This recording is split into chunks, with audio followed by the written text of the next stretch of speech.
Hello students, SN professional classes से मैं Ahmad Gupta.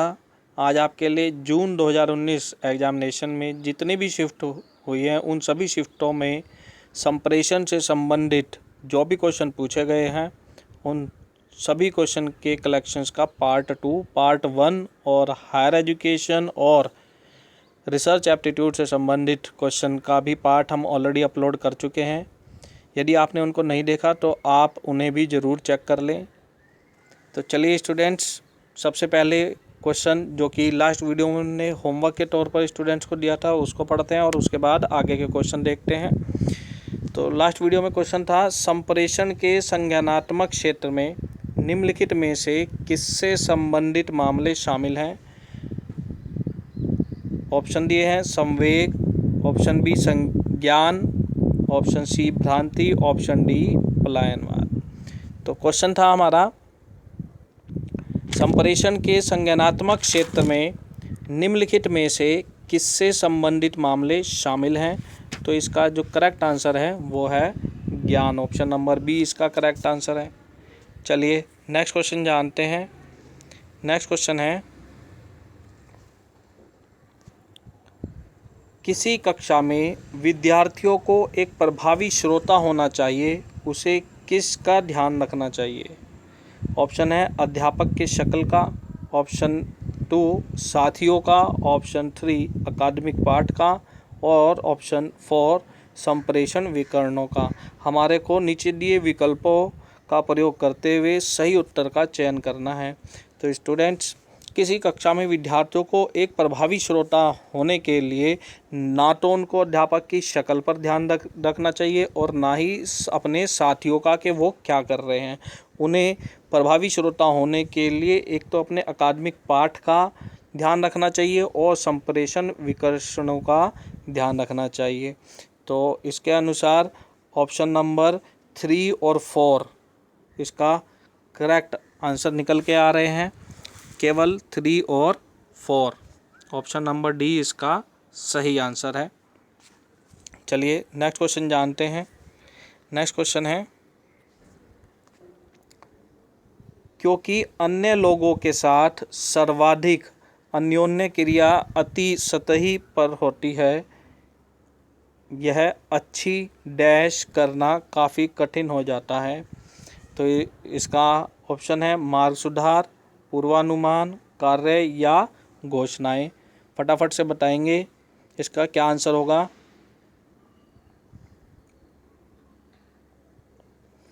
Question repeat कर दे रहे हैं, क्योंकि अन्य लोगों के साथ सर्वाधिक अन्योन्य क्रिया अति सतह पर होती है, उन्हें अच्छा क्या होना चाहिए, उन्हें पूर्वानुमान करना काफ़ी कठिन हो जाता है। ऑप्शन नंबर बी इसका सही आंसर है। चलिए नेक्स्ट क्वेश्चन जानते हैं। नेक्स्ट क्वेश्चन है,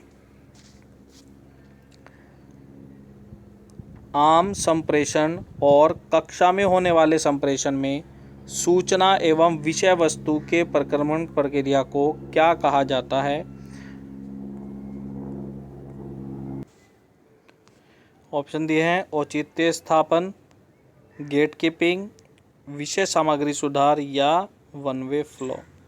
तो स्टूडेंट्स, आपको बताना है आम संप्रेषण और कक्षा में होने वाले संप्रेषण में सूचना एवं विषय वस्तु के प्रक्रमण प्रक्रिया को क्या कहा जाता है। तो इस क्वेश्चन का जो करेक्ट आंसर है वो है gatekeeping. Option number B इसका करेक्ट आंसर है।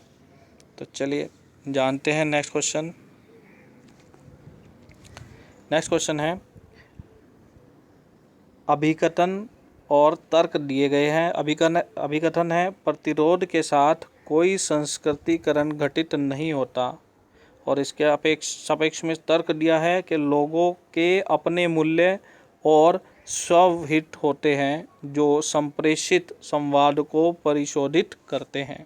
तो हमारे को नीचे दिए गए विकल्पों में से सही उत्तर का चयन करना है। ऑप्शन ए और आर दोनों सही हैं और आर ए की सही व्याख्या है। नेक्स्ट है, ए और आर दोनों सही हैं परंतु आर ए की सही व्याख्या नहीं है। नेक्स्ट कॉम्बिनेशन दिया हुआ है इसका, ए सही है परंतु आर गलत है और ऑप्शन डी ए गलत है परंतु आर सही है। तो स्टूडेंट्स क्वेश्चन दोबारा दिखा दे रहे हैं आपको स्क्रीन पर। अभिकथन है प्रतिरोध के साथ कोई संस्कृतिकरण घटित नहीं होता, और इसके अपेक्ष में तर्क दिया है कि लोगों के अपने मूल्य और स्वहित होते हैं जो संप्रेषित संवाद को परिशोधित करते हैं। तो स्टूडेंट्स इसका अभिकथन ए गलत है परंतु आर सही है। ऑप्शन नंबर डी इसका सही है। क्या कि प्रतिरोध के साथ संस्कृतिकरण घटित होता है, यहाँ पे दिया है नहीं होता है, तो इसलिए गलत है।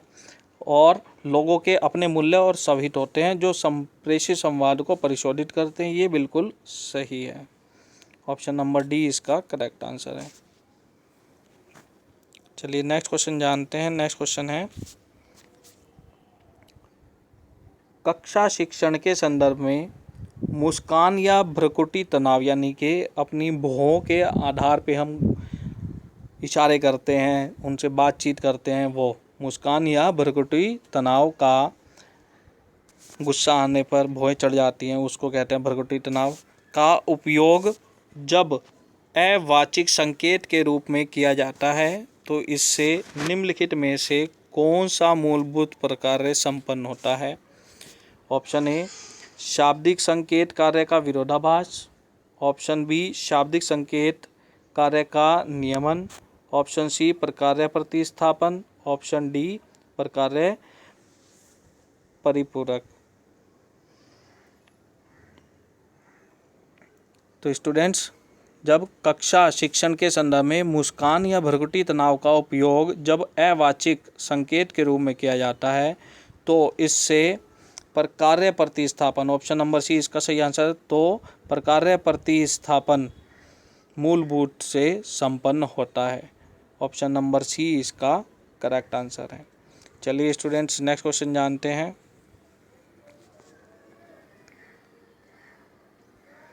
नेक्स्ट क्वेश्चन है हमारे को मैच मेकिंग से संबंधित है, बड़ा ही अच्छा क्वेश्चन है। तो इसके अंदर क्या कह रहा है, हमारे को लिस्ट 1 और लिस्ट 2 दी हुई है और इसमें सही आंसर बताना है कि इसका सही आंसर क्या है। तो लिस्ट 1 में संप्रेषण में शामिल श्रोता के प्रकार दिए हैं और स्तंभ 2 में लिस्ट 2 में विशेषताएं दी हैं कि श्रोता के प्रकार क्या हैं और उनकी क्या विशेषताएं हैं, उनको सही हमारे को मैच करना है। फर्स्ट में है गैर श्रोता किस श्रेणी का है, फिर सीमांत श्रोता किस श्रेणी का है, मूल्यांकन श्रोता की क्या क्वालिटी है, क्या विशेषताएं हैं, और फिर सक्रिय श्रोता की क्या विशेषताएं हैं, तो हमारे को बताना है। और विशेषताओं में दिया है, पहले पढ़ लेंगे इनको। क्या कह रहा है कि अपेक्षित जानकारी के अलावा जानकारी में लिप्त रहता है, यानी कि जिस मुद्दे पे हमारे को शामिल होना है उसमें नहीं होके किसी और अन्य ही तरीके की बातचीत करना है, तो इसको क्या बोलते हैं। बिल्कुल सही, ए का बिल्कुल पहला 1 ही सही हो जाएगा। अपेक्षित जानकारी के अलावा जानकारी में लिप्त रहता है, गैर श्रोता रहता है। और फिर क्या कह रहा है, दूसरा विशेषताओं में क्या दिया हुआ है कि संप्रेषण के संदर्भ में अर्थगर्भिता का प्रसंस्करण किए बिना ही जानकारी प्राप्त करता है। ये किस प्रकार का श्रोता है, तो ये जो विशेषताएं हैं। फिर नेक्स्ट कह रहा है कि निहितार्थ को समझने की दृष्टि से सूचना की प्रासंगिकता को परखता है। सूचना की प्रासंगिकता को कौन परखता है, जो बढ़िया सक्रिय श्रोता होता है, तो इसका ऑप्शन नंबर 3 होगा। और मूल्यांकक श्रोता का होगा दूसरा।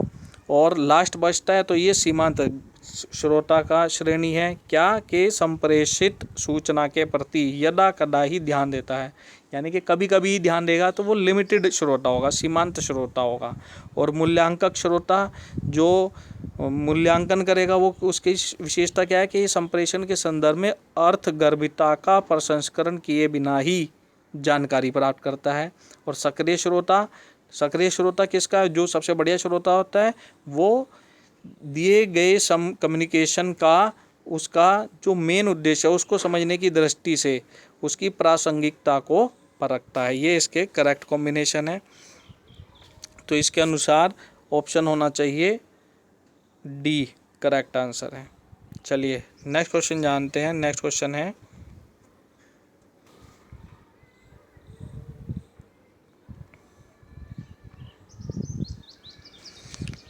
अवाचिक संप्रेषण मुख्यतः किस प्रकार का होता है? अवाचिक संप्रेषण मुख्यतः किस प्रकार का होता है? यांत्रिक, समायवी, असंरचित और संरचित।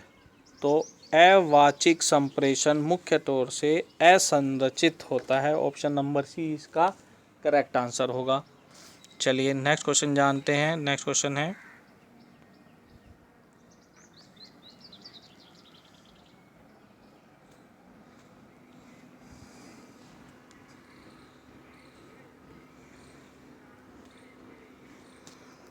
एक अच्छे संप्रेषणकर्ता को निम्नलिखित में से किस सिद्धांत का अनुसरण करना चाहिए? एक अच्छे संप्रेषणकर्ता को निम्नलिखित में से किस सिद्धांत का अनुसरण करना चाहिए?